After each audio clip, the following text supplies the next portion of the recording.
saatnya menangkan Indonesia.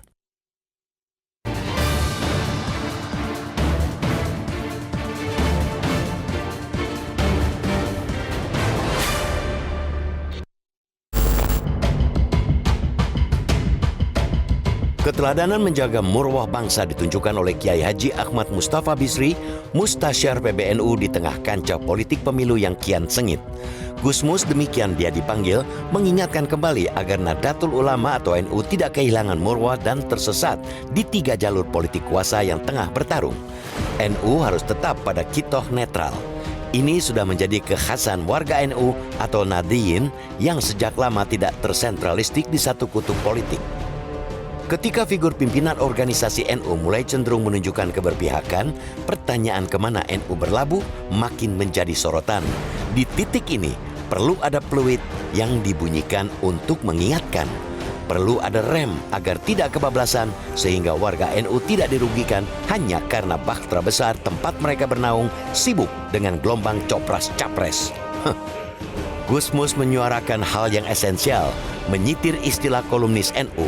Mahbub Junaidi, NU pantang doyong-doyong seperti daun bawang. Memang tidak mudah untuk berada di jalan tengah kala godaan politik kekuasaan ada di kanan kiri. Namun demikian, NU harus taat pada panggilan marwahnya demi kebaikan warganya, demi martabat bangsa.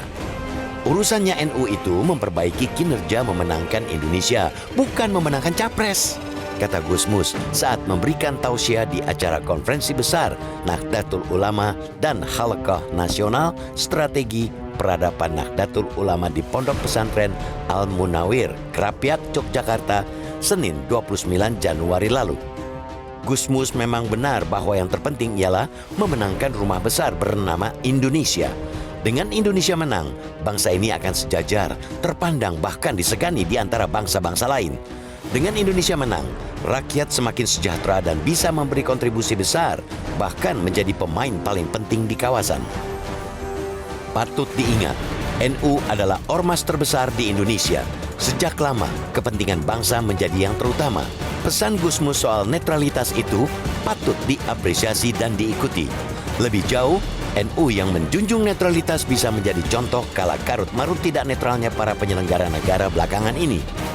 Aroma ketidaknetralan itu semakin kental terasa setelah Presiden Joko Widodo terang-terangan menyatakan ia bisa berkampanye dan memihak pasangan calon tertentu. Pernyataan itu jelas bertentangan dengan semangat pasal 282 Undang-Undang Nomor 7 Tahun 2017 tentang pemilu. Di sana terdapat larangan kepada pejabat negara membuat keputusan atau melakukan tindakan yang menguntungkan atau merugikan salah satu peserta pemilu selama masa kampanye. Publik tentu berharap suara dari Gusmus terus menggema dan menjalar agar NU terus berada di jalur yang benar. Publik juga rindu agar pesan tersebut mampu mengetuk nurani para penyelenggara dari level tertinggi hingga desa untuk bersama-sama memenangkan Indonesia. Kalau NU yang menjadi bagian ormas saja pemimpinnya meniupkan peluit, perlunya memenangkan bangsa dan negara, apalagi para pemimpin negara, mestinya jauh lebih berkepentingan memenangkan Indonesia.